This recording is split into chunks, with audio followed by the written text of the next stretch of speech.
Bonjour à toutes et à tous, je suis très heureuse de vous retrouver pour un nouveau numéro de l'ACAD TV. Aujourd'hui, une pluie d'infos, un vent de fraîcheur et je dirais même une tornade d'actu s'abattent sur notre plateau puisque nous avons l'honneur de recevoir Maclor Babutulua qui présente les bulletins météorologiques sur LCI et qui sera peut-être le futur remplaçant de Catherine Laborde sur TF1. Nous le saurons ces prochains jours. Bonjour Maclor, nous sommes ravis de vous recevoir ce soir. Et d'ailleurs Maclor, je vais en profiter pour vous remercier d'avoir accepté de vous livrer à un jeu. Une sorte d'interview en mode confessions intimes. Vous allez répondre à toutes nos questions dans quelques minutes. Et tout de suite, Bérangère, vous allez nous parler des pressions. Alors non Maclor, pas des pressions atmosphériques, une dépression plutôt saisonnière, Laura. Et oui, alors moi, Maclor, j'ai une question existentielle qui me travaille depuis très longtemps. Et peut-être que vous allez pouvoir m'aider à y répondre, puisque vous êtes un peu le représentant de la pluie et du beau temps. Alors, pourquoi, en hiver, j'ai envie de mourir et de tuer tout le monde? Non, plus sérieusement, je me posais encore la question la semaine dernière, en dégustant mon thé joie de vivre comme une vieille célibataire endurcie. Non, parce qu'en plus d'être moche et mal habillée en hiver, forcément, on n'a jamais envie de sortir. Donc, moins de sorties, moins de rencontres, ce qui signifie beaucoup plus de temps avec ton thé en tête à tête. Bref, je reviens sur ma question existentielle. Le temps joue-t-il sur notre morale ? Donc, je mène ma petite enquête sur mon cher et tendre moteur de recherche Google. Et là, sur quoi je tombe ? La météosensibilité. Oui, météosensibilité. Donc la définition, si vous dormez constamment, que vous avez une humeur de merde et que vous mangez 2 fois plus, mais qu'à contrario, vous avez une libido en baisse, voire à 0, vous êtes météosensible. Je le suis. J'avoue tout. Moi, je dirais que je suis plutôt météo-frigide. Bref. Pire, elle est pire. C'est pire que tout. Non, mais même les marques utilisent ce terme pour vendre plus. La météosensibilité. Maintenant, je comprends mieux pourquoi mon thé s'appelle Joie de vivre. Il y a même mon compte en banque me foudroie lorsque je suis à découvert. Bref, je continue mes investigations et donc je tombe sur une enquête qui me stipule qu'une personne sur 2 a le blues de l'hiver. Eh oui. Et notamment les femmes dans le nord de la France. Donc, en gros, si tu es ch'ti et que tu es une femme, tu es carrément dans la merde. Blague à part, scientifiquement, il est prouvé qu'en hiver, la lumière baisse et que cela influence sur notre cerveau, puisque du coup, il sécrète beaucoup plus de mélatonine, l'hormone du sommeil, et beaucoup moins de sérotonine, l'hormone du bonheur. Bon, il y a quand même une bonne nouvelle à tout ça, c'est qu'il y a des solutions. Donc, sur les conseils de mon psy, j'ai investi dans une lampe de luminothérapie, et depuis, j'ai le moral au beau fixe. Yes. Maclor, vous allez aussi investir dans une lampe luminothérapie comme le conseil Bérangère. Vous avez déjà le moral au beau fixe. Je suis naturellement de bonne humeur, mais c'est vrai qu'on soigne certains maux, notamment la dépression, par la luminothérapie, parce que le soleil permet de se sentir mieux. Et d'ailleurs, je pense qu'on se sent tous un peu mieux généralement d'un point de vue vitamine, énergie, en été qu'en hiver. Enfin, je sais pas. Tout à fait, c'est ce que disent en général les études. Ceci dit, Bérangère, là, juste comme ça, bon, on est beaucoup de femmes sur le plateau ce soir, et je pense que grâce à vous, nous allons savoir quoi répondre aux hommes qui nous disent, très souvent, pour ma part en tout cas, « Chérie, mais qu'est-ce que t'es chiante ?» Je vais pouvoir leur dire « Ah non, non, je suis pas chiante, c'est pas ma nature, je suis... » Météosensible. Mais voilà, météosensible. Super info, merci Bérangère. Et maintenant, nous allons passer à une page météo un peu différente, unique en son genre. Aude, vous allez nous présenter la météo de l'écho. Tout à fait. Alors le principe, on prend une statistique économique et on regarde comment elle se répartit sur le territoire français. Alors moi, vous savez, j'aime beaucoup les BP. Je me suis donc demandé où est-ce qu'on en faisait le plus en France. Donc, j'ai pris comme statistique le taux de natalité. Le taux de natalité, c'est quoi? On prend une base de 1000 habitants sur un an, on regarde combien il y a eu de naissances. La moyenne française, c'est 12,4 pour 1000. Moi, je suis allée sur le site de l'INED, l'Observatoire démographique français, et je suis allée chercher les chiffres des régions. Et j'en ai fait une carte. Donc, plus c'est foncé, et plus les régions afficheront un taux supérieur à la moyenne nationale. En revanche, plus c'est clair et plus c'est un désert de naissance. Un peu à l'image de cette zone que l'on retrouve du nord-est jusqu'au sud-ouest, qui représente la diagonale du vide. Ça fait rêver. C'est vide. Il n'y a rien. En ce qui concerne le podium des régions les plus fertiles, et en 3e position, on retrouve l'axe rhodanien. L'axe rhodanien, donc avec la région de Lyon, et Marseille et Aix-en-Provence. Alors la région PACA est un peu plombée par la Côte d'Azur où il y a plutôt des retraités qui viennent se dorer la pilule au soleil. Mais du coup il fait chaud, donc ça compense. Non, mais justement, alors en deuxième position, dans le nord, sûrement que les ch'tis cherchent à compenser le froid de l'hiver par les gels humaines parce qu'ils affichent quand même un taux supérieur à la moyenne nationale. Et en troisième position, on retrouve l'Île-de-France. J'ai envie de dire bien évidemment parce que c'est un bassin d'emploi et donc il y a beaucoup de jeunes actifs qui sont actifs sur tous les plans. Exactement. Et justement à Paris, est-ce que vous savez l'arrondissement qui a le plus haut taux de natalité? Moi, je dirais le 11e. Moi, j'aurais dit le 16e, le 12e. Raté, c'est le 18e. Et pourquoi le 18e alors, Aude? On pourrait penser que c'est les soirées alcoolisées. Mais non, mais en fait, c'est un quartier populaire et le coût de l'immobilier est moins cher et donc attire plus les jeunes aussi. Et alors, pourquoi une forte natalité est bonne pour l'économie? Alors oui, ça stimule la consommation, on peut penser aux couches-culottes, mais pas que. Mais ça induit aussi de nouvelles infrastructures, des écoles, des crèches, et plus tard, ce seront des actifs qui financeront notre système de retraite. Donc la France, on affiche un taux de natalité plus élevé que les autres pays d'Europe. On est quand même à plus de 2100 bébés par jour. Donc on est tranquille pour nos retraites. Logiquement. Logiquement, oui. Non, mais on a tout de même justement un chiffre en baisse depuis 2008 et on peut rapprocher ça de la crise économique qui fait un peu parfois reporter les projets bébés. Donc justement, les filles, c'est le moment de s'y remettre. Alors vous, Maclor, dites-nous tout. Est-ce que vous pouponnez? Pardon? Est-ce que vous pouponnez? Non, moi je n'ai pas d'enfant, non. J'espère en avoir.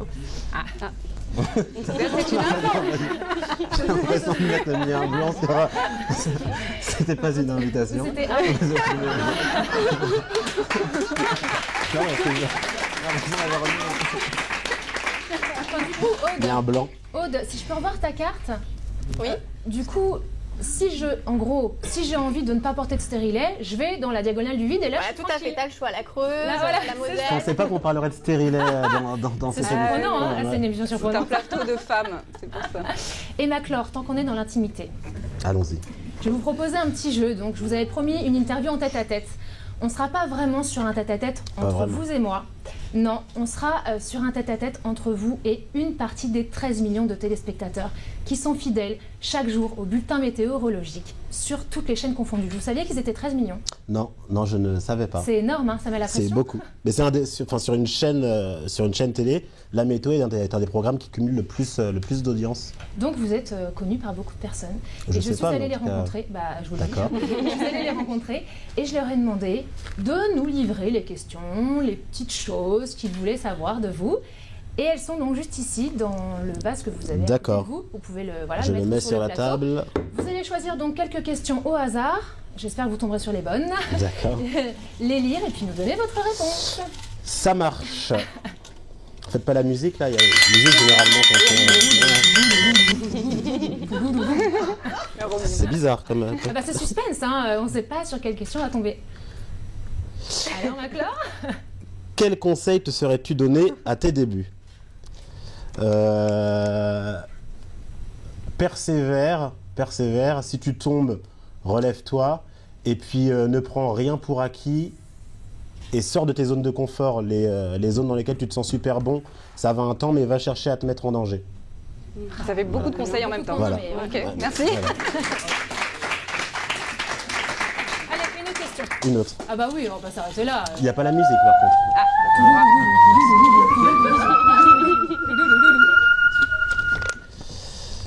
Tu as l'air d'aimer la mode. Quelle personnalité incarne pour toi la classe au masculin et pourquoi? Alors ça va faire un peu bidon comme réponse, mais pour moi la classe c'est pas forcément les vêtements. C'est-à-dire que je pense que quand une personne a du charisme, quel que soit ce qu'elle porte, donc après pour la météo, je me dois d'être plutôt classique. Je suis pas en baggy et casquette, mais ils veulent des conseils vestimentaires. Je ne suis pas Christina Cordula, mais justement peut-être pour une prochaine non, émission, déjà se sentir bien soi-même dans ce qu'on porte, et puis après les adapter aux occasions. Effectivement, quand on présente la météo ou qu'on bosse en télé, on doit faire un minimum d'efforts vestimentaires. Pour être comme vous, par exemple, vous êtes bien. Merci beaucoup. Et d'ailleurs, tu as des stylistes ou tu viens habillé avec tes vêtements? Les deux en fait. J'ai une styliste et puis moi j'aime bien rajouter des pièces personnelles. Mais j'ai un peu cassé les codes parce que sur LCI ils sont tous en costard cravate. Et moi j'aime bien venir en t-shirt non. Mais pull, voilà, enlever le côté un peu formel, de la météo. Ok. Voilà. Troisième question.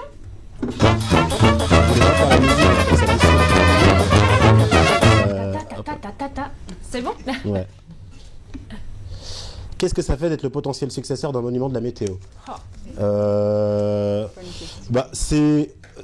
En fait, je préfère mettre beaucoup de distance avec ça parce que si on y pense concrètement, ça stresse pas mal. Mais c'est d'abord un honneur. Moi, j'ai eu la chance d'être coaché par Evelyne Delia. Donc rien que ça, des fois quand je vivais le truc, je me disais putain, il y a Evelyne Delia, il y a toi, tac, t'es en train de coacher, t'es dans la régie de TF1. Ça me semblait juste improbable. Mais c'est une super belle opportunité que je prends avec beaucoup de distance. Et je suis super heureux, honoré, un brin stressé parce que au-delà du fait de bosser sur la première chaîne d'Europe, c'est aussi penser à tout ce que ça va engendrer dans ta vie de tous les jours, la visibilité et tout ça. Des choses auxquelles on pense pas forcément quand on se présente la chose, mais qui trottent quand même dans la tête. Mais d'abord super honoré, et puis me dire qu'il faut redoubler de boulot pour pouvoir mener à bien la tâche qui m'incombe. Mais ouais, je vais tout faire pour que ça se passe bien, et voilà. Et alors, une dernière question. Voilà. Les filles, vous faites une petite... C'est pire, la mienne était plus sympa. Alors celle-là, tu t'y connais en météorologie ou tu fais semblant? Je n'y connais strictement rien. C'est-à-dire que j'arrive les mains dans les poches. Non. Quoique j'ai révisé mes régions de France quand je suis arrivé sur LCI parce que je présentais la météo sur TV5 Monde et on est sur un bulletin météo international. Donc on est sur les grandes tendances climatiques d'un continent. Alors que sur une météo nationale, on est vraiment dans du détail, dans le cas par cas. Donc c'est pas la même mécanique.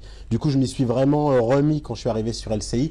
Mais ouais, on a eu une formation technique. Mais là, du coup, vous avez dû changer, puisque avec les Hauts-de-France, les nouveaux départements, vous avez... Voilà, d'ailleurs, les Hauts-de-France, qui étaient anciennement... Maclore. Le Nord-Pas-de-Calais. Ouais, non, bien évidemment. Nord-Pas-de-Calais et... Picardie, non? Et Picardie, exact. Oui. Mais c'est bien. Non. Mais déjà, moi, j'évite de donner... en fait, j'essaye vraiment de simplifier la météo et de la rendre le plus accessible possible.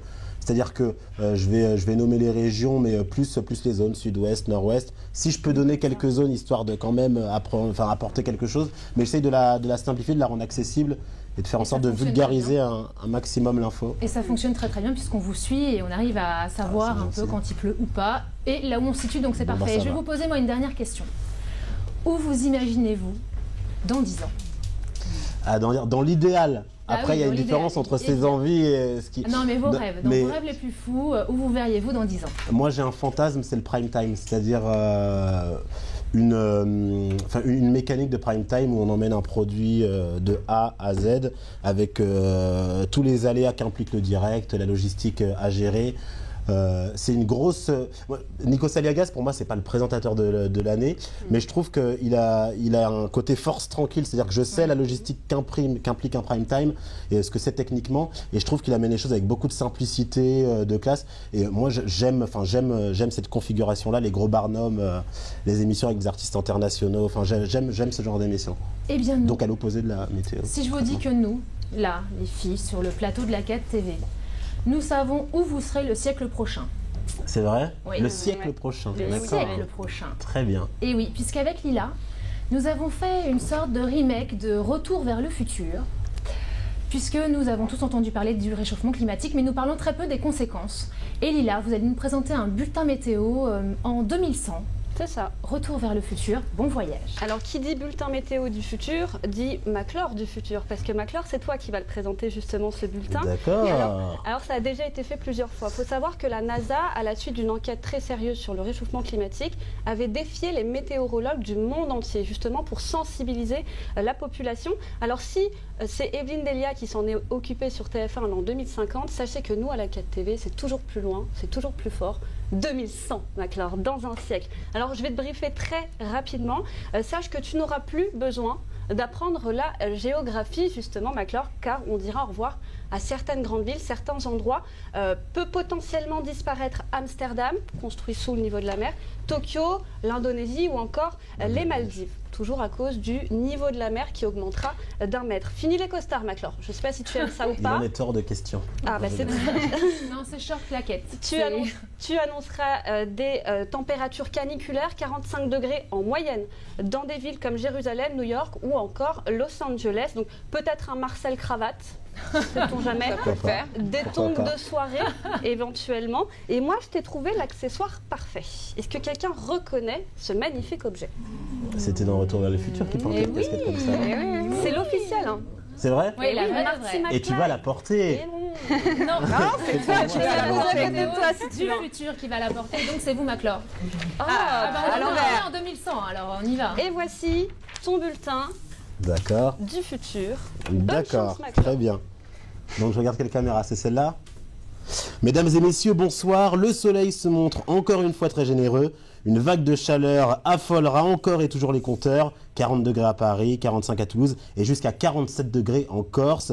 Plusieurs alertes à l'ozone ont été déclenchées. Rappelons que les enfants de moins de 10 ans doivent porter leur masque à gaz en région centre ainsi qu'en Île-de-France. Une pensée à la région Aquitaine qui vient de subir sa première super tempête. La région a été déclarée zone sinistrée et l'évacuation définitive suit toujours son cours. Nous fêterons demain la Saint-Richard. Bonne fête donc à tous les Richards, notamment Richard Joffo. Tout de suite, le second tour des primaires de l'extrême droite. Marion Le Pen Junior affrontera Jean-Marie Le Pen, deuxième du nom. La construction du mur anti-réfugiés climatiques sera au cœur du débat. Et enfin, connectez-vous sur le portail digital de l'émission pour tenter de gagner une place sur le module Alpha en direction de la planète Mars. Très bonne soirée à vous tous sur la 4TV, bien sûr. Bravo.